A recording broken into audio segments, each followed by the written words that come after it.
Hi, my name is Brian Zehr. I'm the co-founder and leadership architect of Intentional Impact as well as Intentional Institute. You can find us at intentionalimpact.com, and you find all kinds of resources and ways that we can help you with training and coaching. All of it has to do with culture, and that's what I want to talk with you about a little bit today, is what's the intentional church culture that you would have for a church? And here's a couple of questions that I hear all the time. One of the questions that I hear is specific to church planting.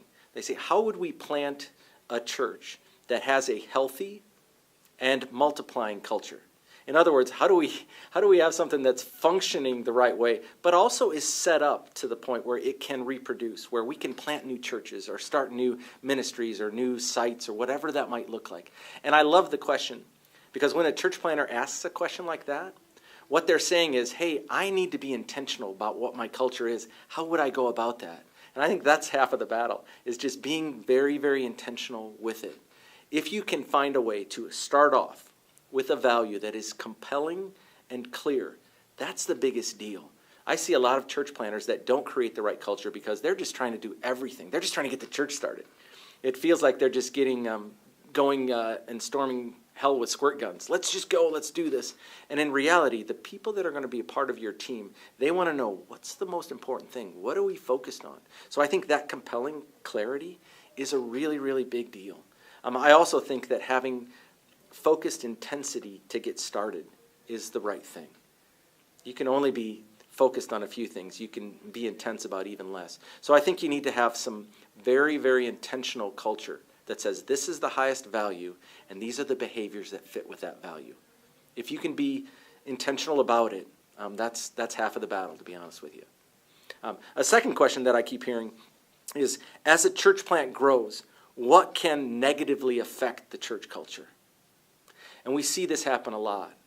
Because initially a church is functioned on survival. You're just trying to get something started.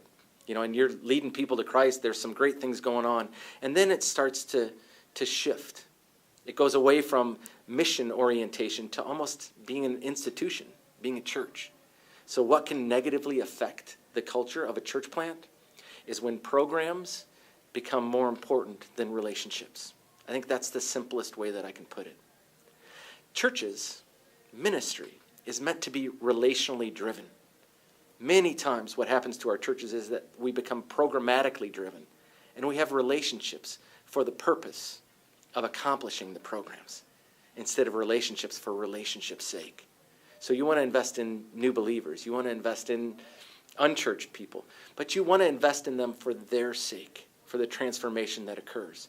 What happens oftentimes in a church plant after a while is that, okay, we've got to run this program. Okay, we've got to take care of facilities and structures and all of those things that are important. They become too important. They become the thing. And then all of a sudden you've got new people checking it out, and all they're checking out is your program. And everything's gone south from a cultural perspective. So make sure that it stays on track. Make sure that the focus stays right, and you'll win.